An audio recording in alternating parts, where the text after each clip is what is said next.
Welcome to Closer to Venus. I'm Johnny Burke, and today's guest is Amelia Vogler. She is an energy medicine specialist, meditation guide, and internationally respected teacher. Today, we will be talking about energy medicine and treating soul trauma. Amelia, welcome to the show. Hey, John. Thanks so much. Hey, everybody. Now, how did you get started in working with energy? Well, John, I think I started the moment I came into the planet because I remember being a little child and having experiences of being in the grocery store, and my mom would kind of park me over there next to the oranges while she was doing her shopping, and I would see colors around people, and I would hear things as individuals walked past, and I would feel discomfort in my body. My life has been a rich tapestry of sort of multidimensionality that's just sort of evolved with me through my life. But I should say, my life has not always been this way, because our everyday reality really kind of drives this multidimensionality out of our consciousness. I did what I call normal life. I went to school, I went to college, I got a master's, I did engineering, and all that time feeling like a little dead inside because I wasn't acknowledging the bigness of my experience. When you mentioned something like multidimensionality,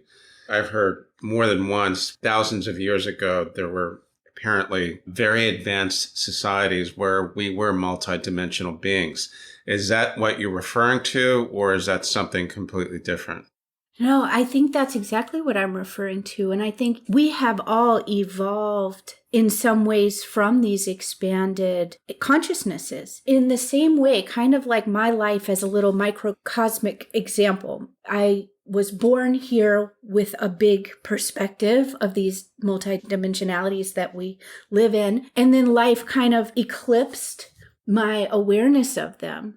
I think that happened in my little life, but it's also happened to us as humanities over a large period of life. So thinking about me going to college and studying Victorian Lit, maybe that could be likened to an entire century of the Industrial Revolution here that helped kind of reroute our perspectives as human beings into kind of a smaller silo where we forget how really big we are. You mentioned the word forget. I've also heard that several times, where going back to the idea of multidimensional beings, that we did have that type of expanded consciousness, albeit thousands and thousands of years ago, and we have forgotten.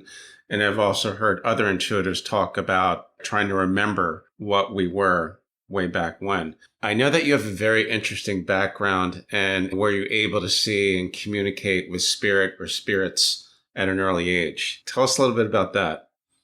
Have you ever heard of that expression, we pick our families? Oh, of course. And we will get to that. Yeah.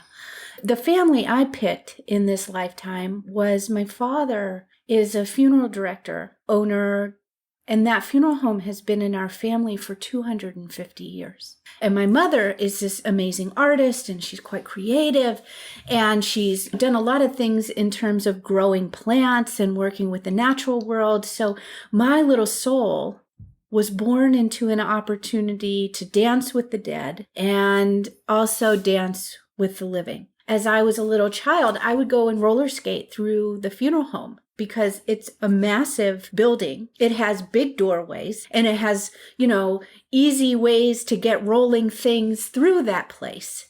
So I did have a lot of experiences with the spirit world and with communicating and hearing. At that point, when I was little, I was already hearing sort of the spirits of the living, if you will. But here in the funeral home, I would hear kind of the whispers of those who had departed. And those messages kind of came at me and with me in many different ways. How scary was that as a young kid to hear these whispers? I've always been a very curious person. In my Mayan astrology chart, which I know is a little off tangent here, but I have alligator medicine in me. And alligators, we dive into the murk and we're just kind of curious, like, what makes you a criminal? What's going on with your psyche? What is that voice that I'm hearing? Or even being in the grocery store, having that entourage, that onslaught of extra sensory experiences, I was never scared by it. It was just part of the tapestry of my life. You also mentioned choosing your family. That's going to open up a rabbit hole, as I'm sure you're aware, but tell us how that actually happened, what the process is. Oh, okay. I can actually speak to that process. And I'll take you through the story of how we come to be from an energetic perspective. That's exactly what we want to hear. Okay, let's imagine for a moment a great void, a space in which all possibilities are encoded. It's not a field of energy. It's a void. It's a space. It's a different dimension than we're used to sort of thinking about. So we think of this void and this space as being rich with pure potential. And from that void, we too emerge, each of us as our unique spark, our unique constitution, our unique manifestation of that great void of all possibility. As we emerge in our own uniqueness, that's what we call our core star. It is sort of the light that is constantly creating us. And one of the ways in which that light is translated is through the spirit. And the spirit is sort of the light that we are. And if you think of your hand, the spirit feeds into our souls. Our souls are our different incarnated versions of our spirits. So let me back that up a minute. Think about your hand, and let's say you stick your hand in a fishbowl and you have your fingers kind of dancing just beneath the water's surface. If you were looking at the bottom of the fishbowl, looking up, you would see what looked like individual little islands or little fingers. But as if you were to travel up the fingers, you realize, oh my gosh, it's all connected to the same thing. Each of those fingers are connected to the hand or the spirit. So from that great field of energy, our spirit emerges through this creative process and then individuates itself into different soul expressions for different lifetimes.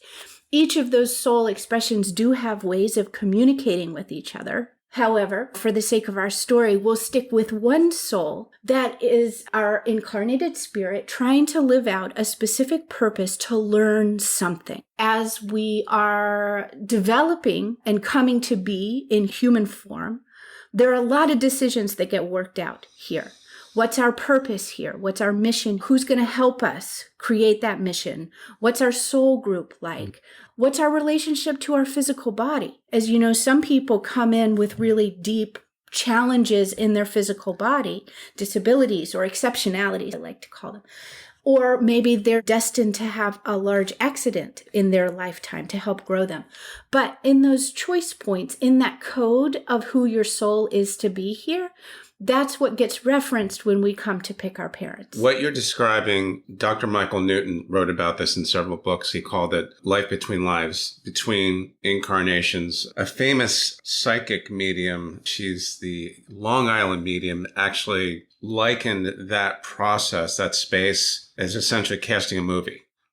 She likened it to an episode of Saturday Night Live where there's all these different skits and different characters, but at the end of the night, everyone hugs, which I thought was actually quite clever. So we actually do choose our parents.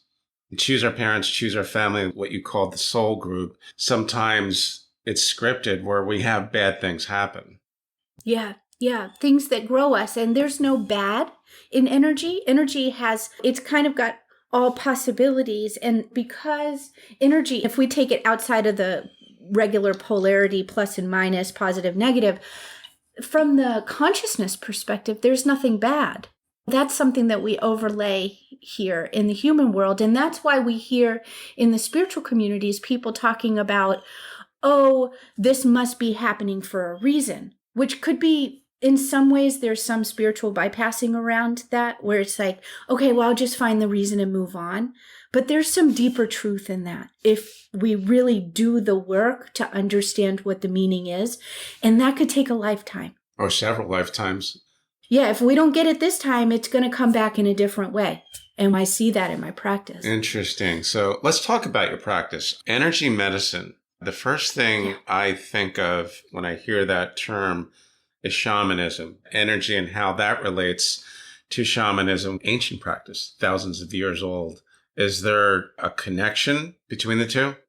Yeah, Johnny, I think there is a connection there. I think we have to be really careful when we start creating like one-to-one relationships in this work. So shamanism is one type of energy medicine, but it's also deeply embedded in a larger cultural framework. People who identify as shamans or shamanic practitioners, many times they're doing more than just healing. They're tending to community. They're bringing forth the template and the messages for what's next coming in our human evolution. But I think that the shamanic practitioners do use energy as medicine. They also use ritual and ceremony, which allow us access to energy in different ways. It's a really exciting pairing to think of how do the shamanic practitioners do energy medicine. It really is. It's quite fascinating because there's quite a few different modalities. There's energy medicine, Reiki healers, energy healers, past life regression, Akashic records. It seems to me, at least from what I'm told, is that a lot of these modalities are connected.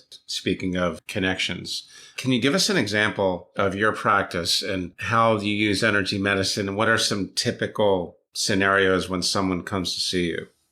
Yeah, there's a couple. I think anyone who is working in energy has sort of a large toolkit. I have studied things from sound healing to acutonics, working with tuning forks on the body, to color therapy, to aromatherapy, which are different forms of vibrational therapies, to yoga, which is moving energy in the body as you actually move breath to body together. My practice has evolved now, and it kind of sits in the space of the soul, because that's what I came in understanding. It's kind of like I was presented right between these spirits coming who had recently departed and these blooming little flowers on the farm that I grew up watching these cycles of life unfold in front of me. So when people come to see me, what they're struggling with is this feeling like I don't belong here. I've never belonged here. Or I don't know, there's something restless in me. I've never really been able to feel grounded here. That's a term some people hear about in the world. I also have people who come to me with feeling like I've never been loved. I've never felt love. Relationships are really hard for me. You know, these kind of lingering patterns that seem to be sort of like walking around with a big Santa bag on your shoulder, kind of carrying the burden of this same burden, but not knowing how to get to it. I'm really good at hearing what is the energy pattern of that burden. Where did it come from? How do we change it? How do we rewrite that story? And how do we anchor that story back in the soul? And in doing so, speaking of your toolkit, that does mean going back to past lives, soul trauma, and so forth. So how is that different, or how is it similar to a past life regression therapist that has the same person come in and say, I have this type of anxiety, et cetera, et cetera? Yeah, I'm going to just preface what I'm going to say with a little disclaimer. I don't mean to offend. I actually have deep respect for people who do past life regressions. I don't do them because I think they're freaky. I don't want to regress anyone in their full expression of their energy to another place in their past, because I have seen people who come to me with parts of themselves continuing to be stuck in the past. They would say to me, I went to see so-and-so and we did a past life regression and I feel like I left a part of myself there. Uh-oh. We got to go get that back. You're going to need that. And speaking of which, I'll quote something from our website. Energy workers apparently can hear the loops that keep people stuck and seem to know how to help them rewrite stories in a way that their souls can understand it. Can you kind of make that a little bit clearer? So even the skeptics out there can actually get their head around it. I think it's hard for everybody. Well, I think it's really hard, and it's nonlinear. So we're having to take some big cognitive leaps to understand what it is we're talking about.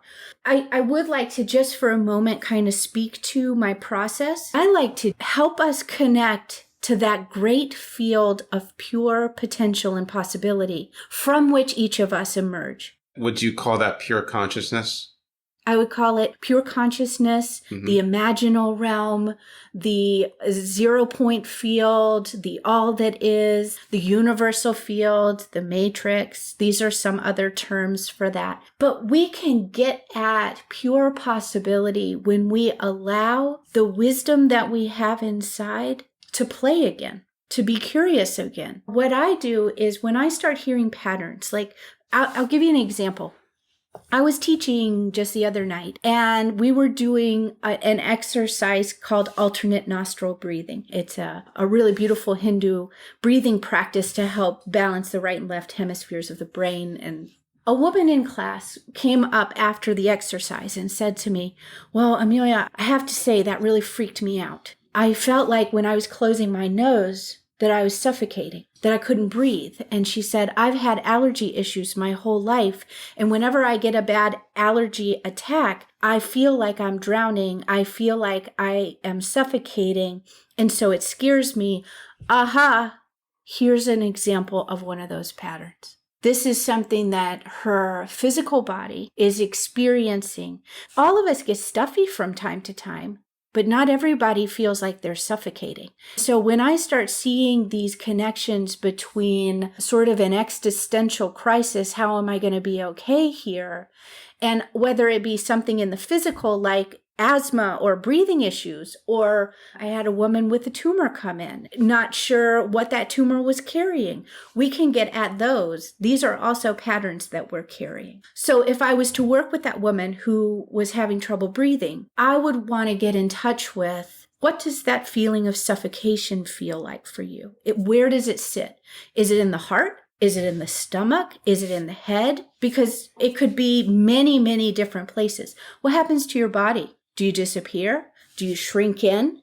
And then all of those expressions of this issue, those are experiences of energy contraction in the body. And it's different from just talking with somebody.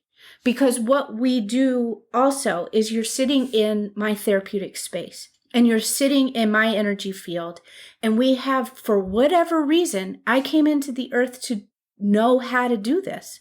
I can hold a space where suddenly we can go deeper than just a conversation. And people say, "Oh my God, I'm remembering a time, I'm hearing my mother's heartbeat. Suddenly I'm feeling like there's water around me. Are you in the womb?" "Yes." "Did your mother have asthma?" "Yes." "Was there anything scary that happened to your mother when you were pregnant?" "Yes." "That's not yours, that's hers. Let's give it back to her and let's rebirth you." In this type of process, is this how you can sometimes stumble to a point, maybe in this life, maybe in a life before this one? Is that how it's done? Yeah. It sounds like it is similar to past life regression, although at this point, you're really trying to figure out what the cause is. Well, yeah, and we're staying with that present experience in the body. At no time is this person, my client, like in a trance state or ungrounded or doesn't have access to their own physical experience. And that's the fundamental difference between what I do and a past life regression, is that we're always going through the immediacy of an experience, because my perspective is you brought it here, so we can work with it here, instead of leaving the body to go and explore in other. We just access it from here. We know that in every single one of our atoms that make up our cells, that make up our body, we have connection to that universal field, that imaginal field, that void, that 0 point. So we go in instead of out. Speaking of soul trauma, what are some of the most prevalent types that you deal with your clients? I think that's such an interesting question.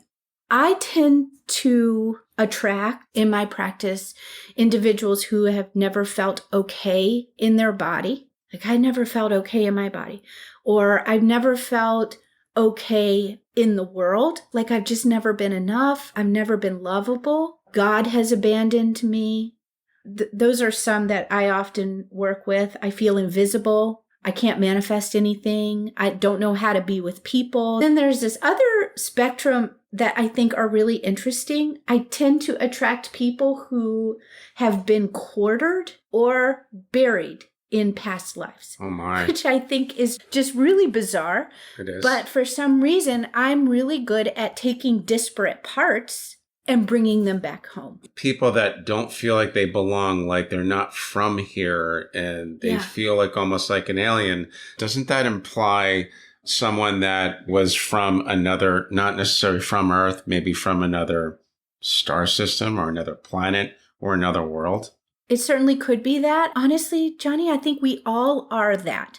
If we go back far enough, we all come from some star systems. We kind of travel, I think, with our own kind of star group in some ways, but we've just evolved more in our Earth constitution, identity. But there are some times that I work with people where a significant part of themselves has been placed away, as if they went through something that was so freaking scary, they left. And they said, you know what, I'm going to go hang out on this planet for a while. And it's really cute the way that we work with that, because I literally say, hey, you know what, I think we need to get in a spaceship, and I think we need to go find that part of you, because we're using imagination. And when we go, oh my God, it's you. And I say, how does it feel to see yourself here? Oh my God, I feel alive. Well, why don't you invite him to come back with us? Okay, I think I will. And then boom, we do the reintegration work. When you mention feeling alive, do you think it's true that some of the spirits that you've been able to communicate with seem more alive than some of the people here in our everyday life? Oh, what a beautiful question. I didn't come up with it myself. I have heard that more than a few times with other intuitives. But I will take credit for it, though. You got it. Credit granted. But it is a beautiful question. And I feel like aliveness, this is where my geeky engineering brain goes, okay, well, what's your definition of alive? But I think our capacity to be is fully expanded in our spirit form. And here we get constricted into this tiny little body that is holding something quite great. So we get to learn to navigate it. But I do feel like we can be equally alive here if we allow ourselves. I've heard many people that have had near-death experiences where they felt they were more alive in that space, that euphoria, that infinite love, Christ consciousness was much more expansive. They felt like they were almost liberated from being out of the body. So that's most likely where that comes from. So here's a practical question. Sure. Every once in a while, I'll have people come up to me and ask me questions about the show, like, how do you know this is real? How do you know these people are not just making it up? I always preface any discussion with, I am not an expert, and it's not my job to really verify this or that, because you can't really fact check it. But what can you tell the people that are skeptical yet curious? Because I think they want to believe, but they don't really have that proof. What would you tell them? Well, the very first thing I would tell them is that it's never okay for anybody to tell you your truth. Really? Okay. That your truth is your truth. And that I believe that our curiosity is important, that our curiosity is leading us to something, that it's sort of like a tow line from something else, like leading you in the direction of more inquiry, more curiosity, maybe more experience. Like when you were describing, John, that sense of limitlessness that some people discuss, I would say, you know where I first felt that? On the massage table, getting my very first energy medicine treatment. Boom, lost my body. I was alive in the bigness of myself. And then the next piece was to learn to live that and bring that into my everyday moment and be able to access it like that. Yes, I can be in the grocery store looking at oranges, or boom, I can be in the middle of that orange tasting the entire tree that it was grown from. because I practiced.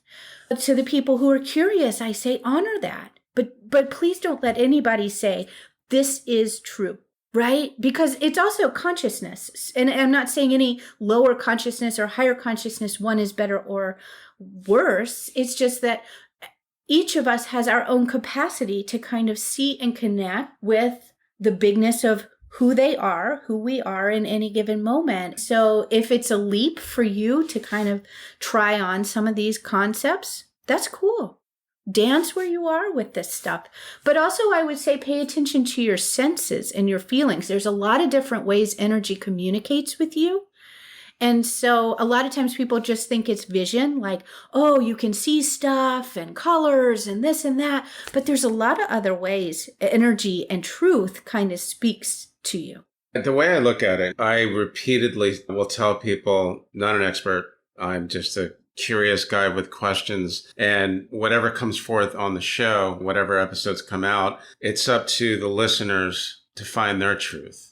Right. Yeah. And another thing is this. I had a woman reach out to me recently because she asked me a question about Walter Semke, who I interviewed a while back. Oh, yeah.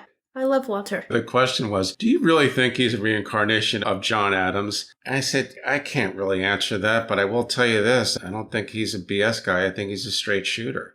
And I also said the reason why more women get this is because they have the intuition, which is not native in men.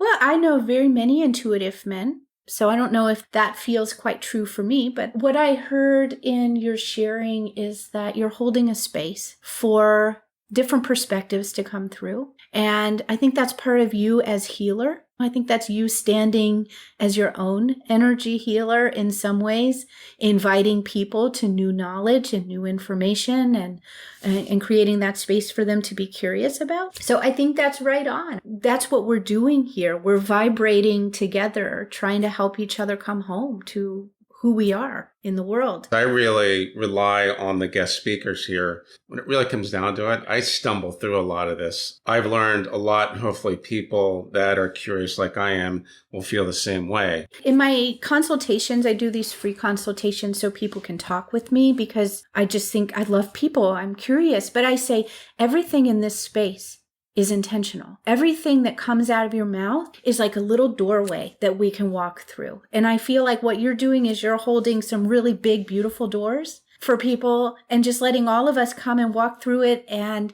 offer new little doorways for people to look through and kind of go, is that important for me right now? And maybe it's not in this moment, but 4 years from now, they'll remember, hey, I remember Johnny's talk with Walter because blah, blah, blah. Energy is just going to come into our awareness when we need it to. It's just amazing. It's all here.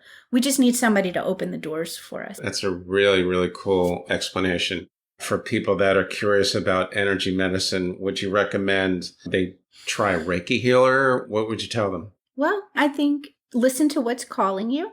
Each practitioner, even in the different areas of energy medicine, so there's Reiki, quantum touch, healing touch, therapeutic touch, there's sound therapy, quantum therapy, polarity therapy, movement therapies like yoga, and there's somatic experiencing if you're kind of more on the like psychological side. Are you somebody who is really interested in the way the mind works and how you think about things? If that's the case, I would encourage you to check out something like somatic experiencing, because it's an energy psychology type of energy medicine, or tapping, EFT. So it's a little bit more in that line of kind of extending the cognition out. And then for those of you who are somebody that can't sit still and they can't move, like they can't stop moving, I would say go to the movement vibrational therapies like yoga or Tai Chi or Qigong, which Qigong healing is a whole way of doing energy healing. It's not just a movement, it's a healing modality and an ancient one. And then for those of you who are curious about getting kind of out of the body And those of you who might like meditation, I really like healing touch. Healing touch actually comes from the nursing tradition. It's actually accredited through the American Nursing Credentialing Center here in the United States. So it's been validated scientifically. It's quite an everyday energy therapy. But boy, it's incredible. It's absolutely incredible. Reiki and healing touch and therapeutic touch are similar. So you might seek out Reiki, but a Reiki practitioner only has to go to a weekend class to become a level 1 Reiki practitioner. And then they do another weekend level 2, and then they can go and get their master certification. Reiki comes through these different transmissions. So sometimes you'll find practitioners who are quite new in the field and haven't had a lot of experience actually doing the client side of the practice. So it could be a little clunky. Like, how are they holding that space for you? It would be really interesting if people can have like an intuitive index rating, because some people are obviously more developed than others. Their empathic intuitive ability could be like almost like off the charts. I guess you have to just trust your intuition. Yeah, and see what it's like. That's part of why I do the free consultation, is so that I can feel, is this person and I, are we on kind of the same vibration? Am I going to be able to use the language that I use of energy and have them understand it? Because it would be a disservice to them if I'm not speaking their language. And that's when I refer out, because I really want people to find their way to their healing. It's not about booking clients. So I would seek out practitioners who have a touch point ahead so you could kind of try it out. What's it like? What are you like? How do you speak? Do I feel seen, heard, and acknowledged in your presence? So I think that could be a nice thing just to keep your eyes open for practitioners who, and even if they don't list it on their website, you might contact them and say, would you be willing to do like a 15-minute conversation with me? I just don't like to book sessions before I talk to somebody. You could be a wacko. Yeah, I think they should do that anyway. Excellent. Amelia, thanks for coming on to the show today. I thought you brought up some really, really good points. How can our listeners find out more about you online? Thanks, Johnny. So you can find me at ameliavogler.com or on Instagram at ameliavogler_healing. I will put that in the show notes and the transcript as well. You've been listening to Closer to Venus. I'm Johnny Burke. If you enjoyed today's episode, please consider subscribing. You can also leave us a review on iTunes as well. For more info, go to closertovenus.com. Thanks for tuning in, and we'll see you next time.